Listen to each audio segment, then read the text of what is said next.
ഷാഫി പറമ്പിലിന് ഒതുക്കത്തിൽ തീർക്കാൻ പാർട്ടി നേതാക്കന്മാർക്ക് കൊട്ടേഷൻ നൽകിയവർക്ക് പെട്ടുപോകുന്ന കാഴ്ചയാണ് കാണാൻ സാധിക്കുന്നത്. അവിടെ കൃത്യം കരുക്കൾ നീക്കി കളിക്കാൻ തുടങ്ങിയിരിക്കുകയാണ് ഷാഫി പറമ്പിൽ. അവിടെയാണ് CPM-നെ അടിവേരോടെ പിഴുതുകളയാനുള്ള സകല തെളിവുകളുമായിട്ട് ഷാഫി കോടതിയിൽ കയറുന്നതും. കുറച്ചുകാലമായി കോൺഗ്രസ് രാഷ്ട്രീയത്തിലെ ഓരോരുത്തരെയും ഉന്നമിടുകയാണ് CPM എന്ന പാർട്ടി. ഷാഫി പറമ്പിലിന് ഉന്നമിട്ട് തുടങ്ങിയത് വടകര മണ്ഡലത്തിൽ ഷാഫി മത്സരിക്കാൻ എത്തിയപ്പോൾ മുതലാണ്.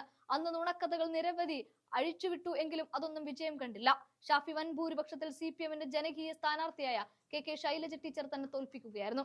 അതിനുശേഷം പാലക്കാട് ഉപതെരഞ്ഞെടുപ്പിലും മുഖ്യ ശത്രുവായി CPM കണ്ടത് ഷാഫിയെ തന്നെയായിരുന്നു. മലബാറിൽ ഷാഫി പറമ്പിൽ നേതാവായി വളരുന്നതിന് തടയിടാൻ വേണ്ടിയാണ് CPM ഷാഫിയെ ഉന്നം വെച്ചത്. രാഹുൽ മാങ്കൂട്ടത്തിനെതിരെ ആരോപണങ്ങളുമായി തുടർച്ചയായി രംഗത്ത് വന്നതും ഷാഫിയെ തന്നെ ലക്ഷ്യമിട്ടുകൊണ്ടായിരുന്നു. രാഹുൽ ആരോപണങ്ങൾ അതിജീവിച്ചുകൊണ്ട് മണ്ഡലത്തിൽ സജീവമാകുമ്പോൾ CPM ഷാഫിയെ ഉന്നമിട്ട് വീണ്ടും വീണ്ടും രംഗത്ത് വരികയായിരുന്നു.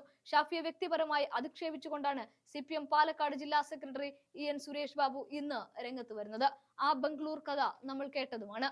ഈ അധിക്ഷേപത്തിനെതിരെ നിയമ നടപടി സ്വീകരിക്കുമെന്ന് ഷാഫി പറഞ്ഞതോടെ പ്രതിഷേധിച്ചുകൊണ്ട് പ്രതിപക്ഷ നേതാവ് VD സതീശൻ രംഗത്ത് വന്നു.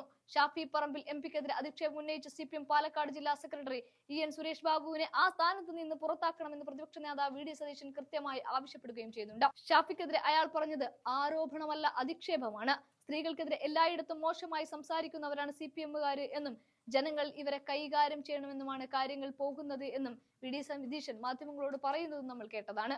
അതേസമയം ഷാഫിക്കെതിരായ ആരോപണം തിരിച്ചടിയാകുമെന്ന് മനസ്സിലായതോടെ ഷാഫി പറമ്പിലിനെതിരായ അധിക്ഷേപ പരാമർശത്തിൽ സുരേഷ് ബാബു മലക്കം മറിയുകയാണ് ഇപ്പോൾ. ഭംഗിയുള്ള സ്ത്രീകളെ കണ്ടാൽ ഷാഫി ബംഗളൂരുവിലേക്ക് ട്രിപ്പ് വിളിക്കുമെന്നായിരുന്നു സുരേഷ് ബാബു നേരത്തെ പറഞ്ഞത്. എന്നാൽ താൻ ഷാഫിയുടെ പേര് പറഞ്ഞിട്ടില്ല എന്നാണ് സുരേഷ് ബാബുവിന്റെ ഇപ്പോഴത്തെ വിശദീകരണം. എറണാകുളത്തെ വനിതാ നേതാവിനെ സൈബറിടത്തിൽ അധിക്ഷേപിച്ചു എന്ന പേരിൽ സൈബർ നടപടികൾ ശക്തമാക്കവെയാണ് നിരുത്തരവാദിത്തപരമായ പ്രസ്താവനയുമായി CPM നേതാവ് രംഗത്തെത്തിയത്. ഷാഫിയെ ഉന്നം വെക്കുന്ന CPM-നെ നേരിടാൻ തന്നെയാണ് UDF-ന്റെ തീരുമാനം. വിഷയത്തിൽ CPM-നെതിരെ കൂടുതൽ UDF നേതാക്കൾ രംഗത്ത് വരികയും ചെയ്യുമ്പോൾ അജയ്യനായി മാറുകയാണ് ഷാഫി പറമ്പിൽ.